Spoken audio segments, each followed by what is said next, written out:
Hey everybody, how are you? Welcome back to art class. So today is kind of a special day. We're going to make some art to help celebrate a holiday. This is one of my favorite holidays. It's a very old holiday. It's been around for hundreds of years. They started celebrating the kind of modern version of it in the late 1700s. It started as a religious holiday but has since become one to kind of celebrate Irish heritage and Irish culture around the world. That holiday, my friends, is St. Patrick's Day.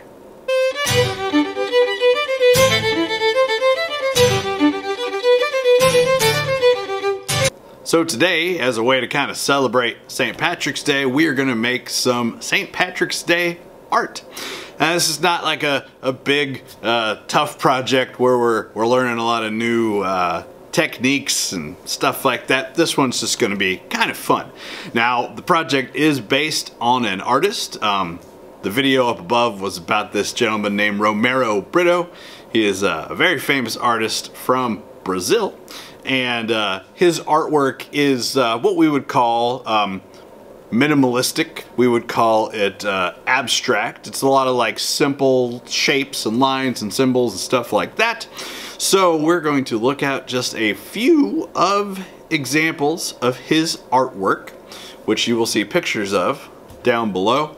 And we are going to make kind of a St. Patrick's Day Romero Britto inspired mashup, mix-up, mashup, mix, combination. That's what we're doing. All right, happy St. Patrick's Day. Let's start drawing.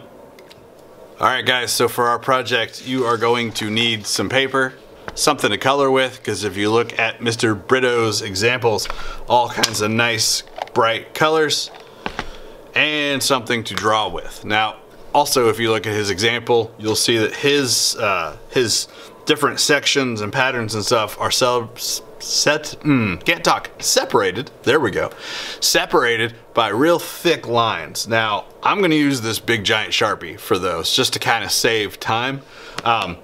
Some of the options that you can use if you want those thick lines, instead of drawing just one, you can draw two lines around all of your main shapes and stuff and then color them in. Or, let's say I just did one line, but I still wanted it to look thick. Well, when the time came to start coloring, I could use my black crayon and kind of just make that line wider as I went. It's up to you. All right, so we are going to start off by kind of doing the same thing, and then it'll kind of become your own artwork. We're gonna start by drawing a clover, a shamrock, if you will. Now, the leaves on it, I'm gonna do just a 3-leafed one. You can make a 4-leafed clover if you want to, if you're lucky. All right, the leaves kind of look like hearts, except we wouldn't see the point at the bottom of them. So I'm going to start up top with most of a heart, but I am not gonna bring it all the way down to the point. So then for my next one, going off this way, I'm gonna do that same amount, just going off to the side, and the same thing that way as well. And then where they would come together, I can make my little stem. Something kind of like that. All right, now if you wanted to make a 4-leaf clover, it would look the same, except I would have needed to show my stem coming maybe more at an angle down here, because there would have been a leaf that way. All right, so now on Mr. Britto's artwork, it's all broken up into different sections that then have different patterns and shapes and lines and things like that. So I'm going to go ahead and just make some lines.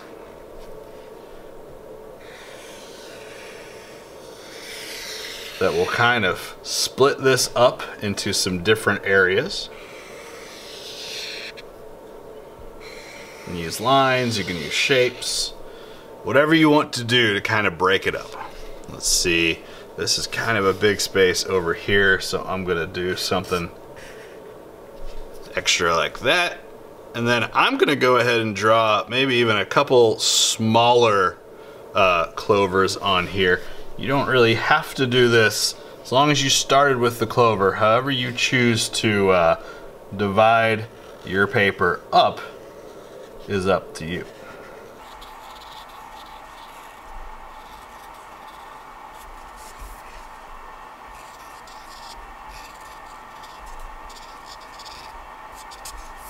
Alright, so now I'm also going to start doing some patterns in some of my shapes here. Remember, whatever ideas you need, you can look at those examples that Mr. Britto made to help come up with some ideas. Also, you can always, of course, use your own ideas. As long as the idea is the same, how you get to that idea is completely up to you. I'm doing some lines, some patterns, some shapes. Once we start coloring, I will have some colors. That will be how I switch up some of my different areas.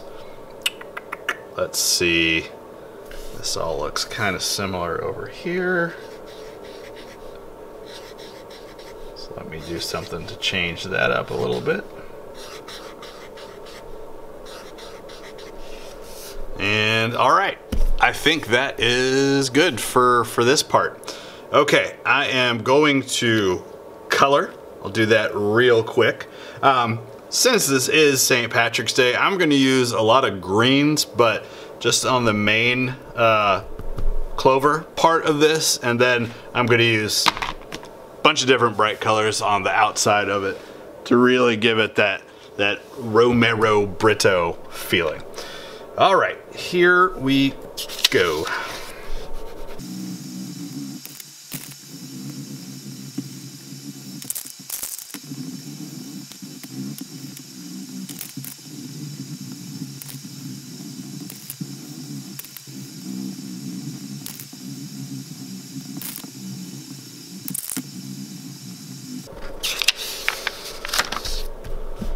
All right, there is my Romero Britto inspired St. Patrick's Day inspired mix-up art project.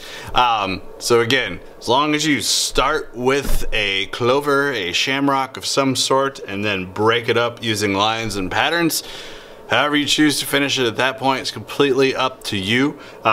Check out the examples down below that our artist made, and hopefully you'll come up with lots of good ideas. Can't wait to see everybody's. Happy St. Patrick's Day. See you later. Bye.